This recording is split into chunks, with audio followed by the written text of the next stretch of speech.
Alright, so here is your extensor reticulum, goes through here. Your flexor reticulum goes on the palmar side down, right through here.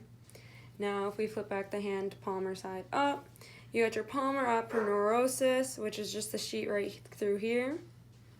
And then you have your radial pulse on this side of your radius, your ulnar pulse at the radiocarpal joint. And then you have your radial pulse, which is on your radial side, right here.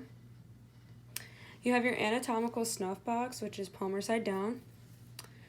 The best way to do it, I just follow the shaft down, and then I feel that divot, and then I flex and extend a little bit just to see it. And then from that, if you move your scaphoid just sits right on top of that, with your trapezium a little more distal than your scaphoid. With that, between your scaphoid and your trapezium, you have your carpal tunnel. Then we're going to move to the fingers. So we have the head of the fifth metacarpal, which is right here.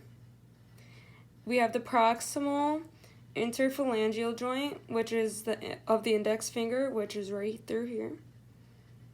And we have the distal interphalangeal joint of the ring finger. Here's your ring finger, and the distal is right through here.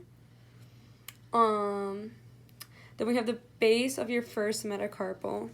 So here's your first metacarpal, and you go down until you feel a hardness of bone, and that's your base, and you can follow it all the way down. The metacarpal shafts are like the bones that you see sticking out right here. You should have 5. You have this one.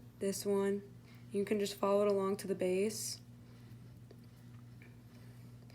So next we have your lunate, which is you find your Lister's tubercle, which is on your radial side, and you find your third metacarpal, and you go down and you find the middle, and you should feel a little divot, which is your lunate. Now if you go a little bit distal, that's your capitate.